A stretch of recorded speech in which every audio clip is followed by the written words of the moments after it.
ഇന്ന് ചെയ്യാൻ പോകുന്നത് നല്ലൊരു സ്നാക്സ് റെസിപ്പിയാണ്. ബ്രെഡ് ചിക്കൻ റോളും അതുപോലെ തന്നെ അതേ മസാല വെച്ചുള്ള ഒരു സമൂസയാണ്. എല്ലാവർക്കും പുതിയൊരു റെസിപ്പി വീഡിയോയിലേക്ക് സ്വാഗതം.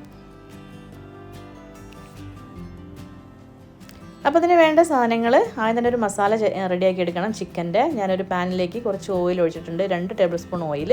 ഇതിലേക്ക് ഇഞ്ചിയും വെളുത്തുള്ളിയും ചെറുതായി അരിഞ്ഞതാണ് 1 ടേബിൾ സ്പൂൺ ആട്ടോ രണ്ടും. പിന്നെ വേണ്ടത് കറിവേപ്പിലയും ചെറുതായിട്ട് അരിഞ്ഞത് തന്നെയാണ് 1 ടേബിൾ സ്പൂൺ എടുത്തിട്ടുണ്ട്. അപ്പോൾ നന്നായിട്ടൊന്ന് മൂത്ത് വരണം. അതിനുശേഷം ചെറുതായി അരിഞ്ഞ് സവാളയാണ് ഇട്ട് കൊടുക്കുന്നത്. ഒരു വലിയ സവാളയാണ് ഇട്ടിട്ടുള്ളത്.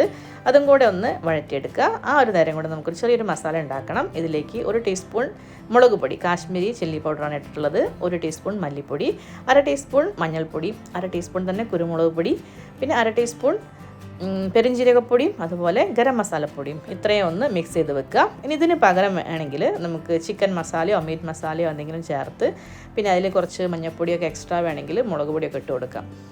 ഇനി ഈ ഒരു മസാല ഞാനിത് നമ്മുടെ ഉള്ളി വഴറ്റിലേക്ക് ഇട്ട് കൊടുക്കുകയാണേ. ഇതിൽ ജസ്റ്റ് ചൂടാക്കിയാൽ മതി. ഒരുപാടൊന്നും ഇങ്ങനെ മൊരിയിച്ചെടുക്കുക ഒന്നും വേണ്ട. മസാല കരിഞ്ഞു പോകാതെ നോക്കണം. അതുപോലെ ഇതിലേക്ക് നമ്മൾ അരച്ച് വെച്ചിരിക്കുന്ന ചിക്കനാണ് ചേർത്ത് കൊടുക്കുന്നത്. 1.5 കപ്പ് ചിക്കൻ ഉണ്ടായിരിക്കുക. അത് അരച്ചിട്ടാണല്ലോ കേട്ടോ, നേരിട്ട് നമ്മൾ മിക്സിയിലിട്ടിട്ട് അരക്കുകയാണ് ചെയ്യുന്നത്. അതിൽ വെള്ളം ചേർക്കുന്നില്ലേ. നന്നായിട്ടൊന്ന് ഇളക്കി കൊടുത്തിട്ടുണ്ടെങ്കിൽ നമുക്കിതിനകത്ത് തന്നെ നന്നായിട്ട് തന്നെ വെന്ത് കിട്ടും. അപ്പോൾ പാകത്തിന് ഉപ്പ് കൂടെ ഇട്ട് കൊടുത്തിട്ടുണ്ട്. ഇത് നന്നായിട്ടൊന്ന് ഇളക്കി നമുക്കതിനെ ഇളക്കിക്കൊണ്ടേ ഇരിക്കണം കേട്ടോ, അപ്പോഴേ എല്ലാ ഭാഗത്തും ചൂട് കിട്ടുള്ളൂ. പിന്നെ ഇതുപോലെ ചിക്കനൊക്കെ സ്നാക്സിൽ എടുക്കുമ്പം എപ്പോഴും ഈ ഉള്ളിയും മസാലപ്പൊടികളൊക്കെ വളരെ കുറച്ച് മാത്രം ചേർക്കുക. ചിക്കൻ്റെ ഒക്കെ ടേസ്റ്റ് മുന്നിക്ക് നിൽക്കണം. അപ്പോൾ അതിൻ്റെ ഒരു മീറ്റ് എപ്പോഴും കൂടുതലായിട്ട് ചേർക്കാൻ നോക്കുക.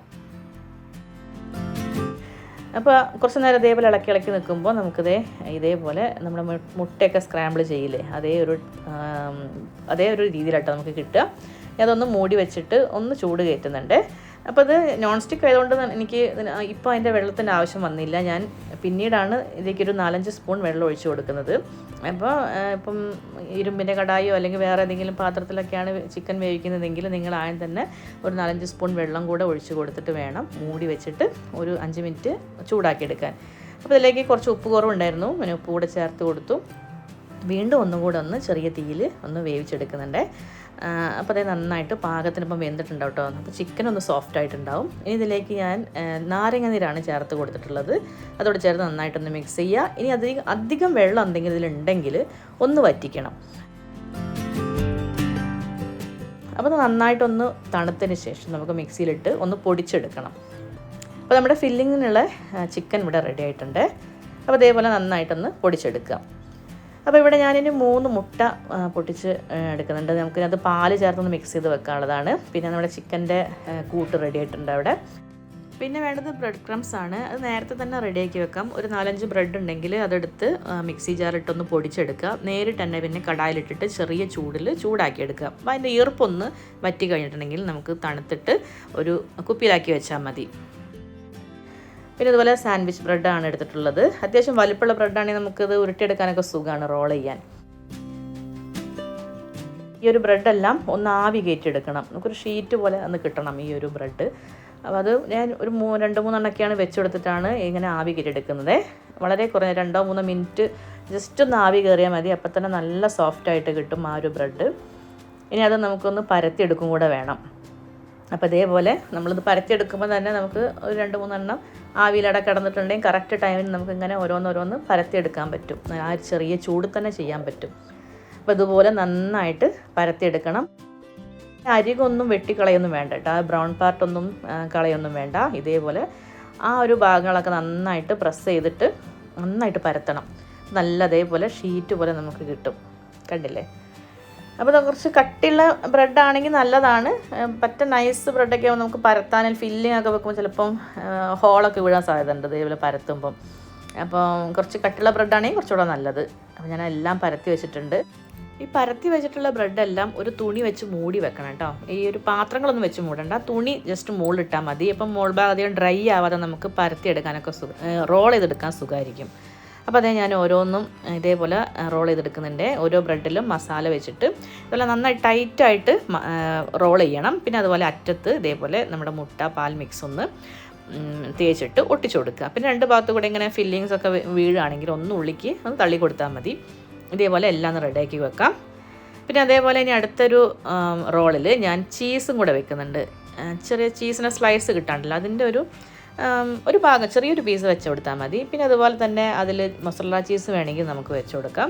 അങ്ങനെയൊക്കെ ആകുമ്പോൾ കുട്ടികൾക്ക് കുറച്ചും കൂടെ ഇഷ്ടം ഈ ഒരു ചീസും ഒക്കെ വരുമ്പോഴുള്ളൊരു ഫ്ലേവർ ആയിരിക്കും. അപ്പോൾ അത് കയ്യിലുണ്ടെങ്കിൽ വെച്ചാൽ മതി കേട്ടോ, നിർബന്ധമൊന്നുമില്ല. അല്ലാതെ തന്നെയെങ്കിൽ നല്ല ടേസ്റ്റ് തന്നെയാണ് ഇതിന്. അപ്പോൾ അതായത് ഞാനൊരു ചെറിയൊരു പീസ് വെച്ച് കൊടുക്കുന്നുണ്ട്. ഇതുപോലെ തന്നെ നല്ല ടൈറ്റായിട്ട് തന്നെ റോൾ ചെയ്തെടുക്കാം. അപ്പോൾ അങ്ങനെ എല്ലാം ഞാനിവിടെ സെറ്റാക്കി വെക്കുന്നുണ്ട്. എല്ലാം നമുക്ക് ആദ്യം തന്നെ എല്ലാം റോൾ ചെയ്ത് റെഡിയാക്കി വെക്കണം. എന്നിട്ടാണ് പിന്നെ ബാക്കിയെല്ലാം പെട്ടെന്ന് വറക്കലും കാര്യങ്ങളൊക്കെ ചെയ്യുന്നത്. അപ്പോൾ അതേപോലെ ചിക്കൻ്റെ ഈ ഒരു മിക്സൊക്കെ ഉണ്ടെങ്കിൽ നമുക്ക് ഇതേപോലെ ഫ്രീസറിലൊക്കെ എടുത്ത് വെച്ചിട്ടുണ്ടെങ്കിൽ പിന്നീടും നമുക്ക് ഉണ്ടാക്കിയെടുക്കാം കേട്ടോ. ഒന്നും ആവില്ല. ഈ ഒരു മിക്സ് ഫ്രീസറിൽ തന്നെ സൂക്ഷിക്കണേ. അപ്പോൾ അതുപോലെ അതെ റോള് ഇവിടെ റെഡി ആയിട്ടുണ്ട്. ഇനി ബാക്കി വരുന്ന ഫില്ലിങ്സ് ഞാൻ ഈ ഒരു സമൂസ ഷീറ്റിലാണ് ചെയ്യുന്നത്. ഇത് റെഡിമെയ്ഡ് സമൂസ ഷീറ്റാണ് കേട്ടോ. ഇനിയിപ്പോൾ അതില്ല എങ്കിൽ മൈദ വെച്ചിട്ടും ഷീറ്റ് ഉണ്ടാക്കുക. അതല്ല മൈദ വെച്ചിട്ട് ചെറിയൊരു ദോശ പോലെ പരത്തിയെടുത്തിട്ട് അതിൽ വേണമെങ്കിലും അതിങ്ങനെ അതേപോലെ നാട പോലെ മുറിച്ചെടുത്തിട്ട് അതുപോലെ ഫില്ല് ചെയ്യാൻ പറ്റുന്നതായിരിക്കും. അപ്പോൾ എൻ്റെ അടുത്ത് എന്തായാലും ഇവിടെ റെഡിമെയ്ഡ് ഷീറ്റ് ഉണ്ടായിരുന്നു. അതിൽ ഇതേപോലെ തന്നെ ഞാൻ മസാല എല്ലാം വെച്ച് അറ്റം ഇതേപോലെ തേച്ച് വെച്ചിട്ട് ഒട്ടിക്കുന്നുണ്ട്. അപ്പോൾ അതേ നമ്മുടെ സമൂസയും ഇവിടെ റെഡി ആയിട്ടുണ്ട്. ഇനി ആ റോൾ ഉണ്ടല്ലോ, അത് മുട്ട പാൽ മിക്സിൽ ഇതേപോലെ ഒന്ന് പുരട്ടിയെടുത്ത് അതിനകത്ത് നമ്മുടെ ബ്രെഡ് മിക്സ് ഉണ്ടല്ലോ, ബ്രെഡ് ക്രംസ്, അത് നന്നായിട്ടൊന്ന് പൊതിഞ്ഞ് ഒട്ടിച്ച് വെക്കണം. ശരി, കൈ വെച്ചിട്ട് തന്നെ നന്നായിട്ട് ഇങ്ങനെ പൊതിഞ്ഞ് വെക്കണം. ഇപ്പോൾ 2 കോട്ടിങ് വരുന്നുണ്ട് കേട്ടോ. അതിനുശേഷം വീണ്ടും പാൽ മുട്ട മിക്സിലേക്ക് ഞാനൊന്ന് ഉരുട്ടിയെടുത്തു. പിന്നെ പൊടിയിലും അതുപോലെ നന്നായിട്ടൊന്ന് പ്രസ് ചെയ്തെടുക്കുക. ഇതേപോലെ നന്നായിട്ട് പ്രസ് ചെയ്യണേ, എന്നാൽ മാത്രമേ ആ പൊടി ആ ഒരു റോളിൽ നന്നായിട്ട് കോട്ട് ചെയ്ത് പുറത്തൊന്നും പോവാതെ നന്നായിട്ട് പൊതിഞ്ഞ് നിൽക്കുള്ളൂ. അപ്പോൾ എല്ലാം ഞാൻ ഇവിടെ റെഡിയാക്കിയിട്ടുണ്ട്. ഇനി നമുക്കിത് വറുത്തെടുക്കാം. അതിനുവേണ്ടി ഞാൻ ചീനച്ചട്ടി, ഇരുമ്പ് ചീനച്ചട്ടിയാണ് എടുത്തിട്ടുള്ളത്. ഓയിലാണ് ചൂടാക്കിയിട്ടുള്ളത്. അപ്പോൾ ഓയിൽ നന്നായിട്ട് ചൂടായ ശേഷം ഒരു മീഡിയം ടു ലോയിലേക്ക് മാറ്റണം. അതിനുശേഷം വേണം ഇതിലേക്ക് സമൂസയാണ് ഇതിനെ ഇട്ട് കൊടുക്കുന്നത്. ഇത് നന്നായിട്ടൊന്ന് തിരിച്ചും മറിച്ചൊക്കെ ഇട്ട് ഒരു ഇളം ബ്രൗൺ ആകുമ്പം ഒന്ന് കോരി മാറ്റുക. സമൂസേൻ്റെയൊക്കെ ഒരു കളർ അറിയാമല്ലോ, ഒരുപാട് ഓവറായിട്ട് കരിഞ്ഞു പോവാതെ ഒരു പാകത്തിനുള്ള ആ ഒരു കളർ മാറുമ്പം എടുക്കാം. അങ്ങനെ ഞാനെല്ലാം ഒന്ന് വറുത്തെടുക്കുന്നുണ്ട്. അപ്പോൾ അതെ ഈ ഒരു കളറാകുമ്പോൾ നമുക്കൊന്ന് മാറ്റാം. പിന്നെ ഈ ഇരുമ്പ് ചട്ടി അല്ലാനി സാധാ ചീനച്ചട്ടി ആണ് നിങ്ങൾ വറുക്കുന്നതെങ്കിലും ഇപ്പോൾ നോൺ സ്റ്റിക്ക് ആണെങ്കിലും അതിലുള്ള ചൂട് എപ്പോഴും നിങ്ങൾ ശ്രദ്ധിക്കണം. ഓവറായിട്ട് ഹീറ്റ് ആവരുത് ഓയിൽ. അങ്ങനെയൊക്കെ ആകുമ്പോൾ പെട്ടെന്ന് തന്നെ കരിഞ്ഞു പോകാൻ സാധ്യതയുണ്ട്. ഇനി വേണ്ടത് ചിക്കൻ റോളാണ് ഞാൻ വറുത്തെടുക്കുന്നത്. അതിന് ഒന്നുകൂടെ സിമ്മാക്കി വെക്കണം. ഇതേപോലെ ബ്രെഡ് ആകുന്നത് കൊണ്ട് തന്നെ പെട്ടെന്ന് കരിഞ്ഞു പോകും. അതുകൊണ്ട് നന്നായിട്ട് തീ കുറച്ച് വെക്കണം. അപ്പോൾ ഇതിൻ്റെ പാകവും ഇതേപോലെ തന്നെ ലൈറ്റായിട്ട് ഒന്ന് ബ്രൗൺ കളർ ആയാൽ മതി. ഒരുപാട് കരിഞ്ഞു പോകരുത്. പെട്ടെന്ന് കരിഞ്ഞു പോകുന്നൊരു സംഭവമാട്ടോ ഈ ബ്രെഡ് റോൾ എന്ന് പറയുന്നത്. അപ്പോൾ അതിൻ്റെ ചൂട് എപ്പോഴും നോക്കണം. നമ്മുടെ ഓയിലിൻ്റെ ചൂട് ശ്രദ്ധിച്ചിട്ട് എടുക്കുക. ഒട്ടും എണ്ണ കുടിക്കാതെ നമുക്ക് രണ്ടും വറുത്തെടുക്കാൻ പറ്റും. അപ്പോൾ അതേ ഈ ഒരു കളറിനാണ് നമ്മളിത് കോരി മാറ്റുന്നത്. ഇവിടെ ഞാൻ എല്ലാ സ്നാക്കും വറുത്തെടുത്തിട്ടുണ്ട്. നമ്മുടെ സ്പ്രിംഗ് റോള് പുറം ഭാഗം നല്ല ക്രിസ്പിയാണ്, ഉള്ളിൽ സോഫ്റ്റ്. നമ്മുടെ ഇത് ചീസ് വെച്ചിട്ടുള്ളതായിരുന്നു കേട്ടോ. നന്നായിട്ട് മെൽറ്റായിട്ട് നല്ല ടേസ്റ്റാണ് കഴിക്കാൻ. ഇത് കച്ചപ്പ് കൂട്ടുമ്പോൾ ഒന്നും കൂടെ വേറൊരു രസമാണല്ലോ ഈ ഒരു സ്നാക്കൊക്കെ കച്ചപ്പ് കൂട്ടി കഴിക്കുമ്പോൾ. അല്ലാതെയും ടേസ്റ്റാണ്, ഇങ്ങനെയും രസമാണ്. എല്ലാവരും ഒന്ന് ട്രൈ ചെയ്ത് നോക്കൂ കേട്ടോ. ചിക്കനൊക്കെ കുറച്ച് മതി, കുറഞ്ഞ അളവിൽ മതി. പിന്നെ എപ്പോഴും മസാല കുറവും ചിക്കൻ കൂടുതലും വേണം കേട്ടോ. നമ്മളിത് മസാല ചെയ്തെടുക്കുമ്പം അതൊന്ന് ശ്രദ്ധിക്കുക. അപ്പോൾ എല്ലാവർക്കും ഈ ഒരു വീഡിയോ ഇഷ്ടപ്പെട്ടെന്ന് കരുതുന്നു. ഇഷ്ടപ്പെട്ടാൽ ലൈക്ക് ചെയ്യുക, ഷെയർ ചെയ്യുക, സബ്സ്ക്രൈബ് ചെയ്യാൻ മറക്കല്ലേ. പുതിയൊരു റെസിപ്പിയായിട്ട് കാണുന്നത് വരെ എല്ലാവർക്കും നന്ദി.